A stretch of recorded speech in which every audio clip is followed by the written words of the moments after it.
The sea still churned in the aftermath of Nezha's battle. The ocean floor lay scarred and broken. Pieces of the once majestic dragon palace scattered like shattered jade. Coral reefs had been turned to dust, and the mighty four dragon kings lay defeated in their own domain.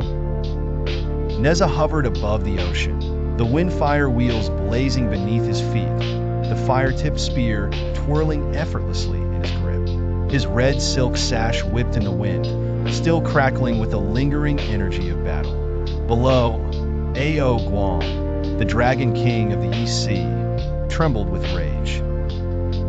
You reckless brat, Ao Guang snarled, his voice shaking with fury. Do you have any idea what you've done? Nezha yawned, spinning his spear lazily. Yeah, I kicked your scaly, but you done crying about it yet? The sea rumbled as the Dragon King clenched his massive claws into fists. This insult will not go unanswered, Ao Guang roared. The Jade Emperor himself will hear of this disgrace. You may think yourself powerful, boy, but you have challenged the order of the heavens. Nezha's smirk faltered, just slightly. The Jade Emperor, the supreme ruler of the heavens. Still, he shrugged. Let him know I'm not hard to find, he said, grinning again. With that, Nezha kicked off the water, launching himself toward the clouds, leaving behind the wreckage of his battle and a storm brewing in the heavens. The wrath of heaven. The skies over Chintang Pass were calm when Nezha returned. The fortress city stretched along the coastline, its great stone walls gleaming in the afternoon sun.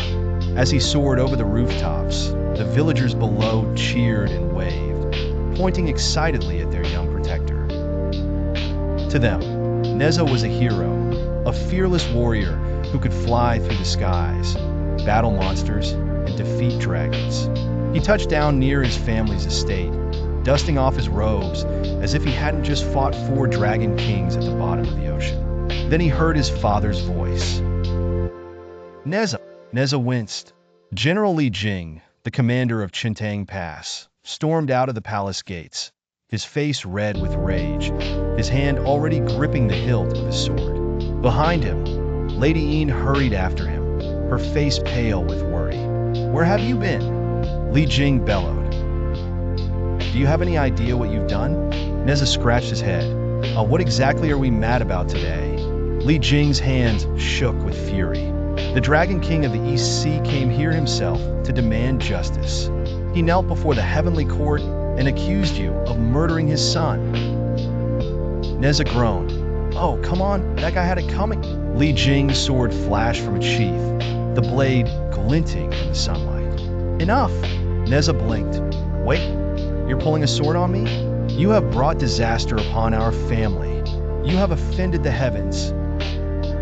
If the Jade Emperor orders your death, do you think even your strength will save you? Nezha scowled, his grip tightening around his spear. So what? You're siding with them? Li Jing's voice was cold.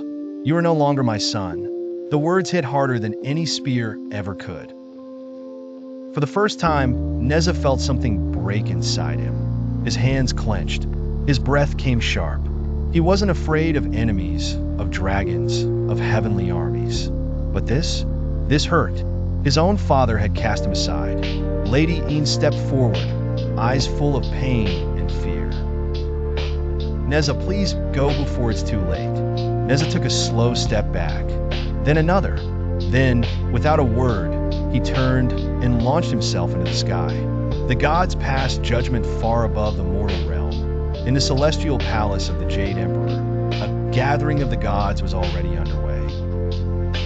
The 4 dragon kings, still wounded from battle, knelt before the Emperor's golden throne. The court was filled with celestial generals, immortals, and sages, all watching in silence as Ao Guang retold the tale of Nezha's destruction. He has no respect for the divine order, Ao Guang seethed. If he is not stopped, he will bring chaos to all realms. The Jade Emperor remained silent for a long moment. His gaze, ancient and unreadable, swept across the hall. Finally, he nodded. Nezha must die. A hero's sacrifice, Nezha already knew, even before the wind carried the whispers of the Jade Emperor's decree. He felt it, the weight of his actions pressing upon the heavens. The armies of the gods would come for him. The punishment would be swift and merciless, and he knew his family would suffer for his sins. He sat atop a mountain peak, gazing out over the vast sea, his fire-tipped spear resting across his lap. He had spent his entire life fighting, defying, proving he was more than just a reckless child. And yet, he had no place in this world. Slowly, he reached up and removed his golden bracelet, then his red silk sash. The items that had once felt like an extension of his very being now felt heavy. A gust of wind carried his voice across the mountains.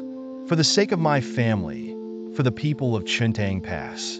He lifted his spear one last time. I, Nezha, return my body to the heavens.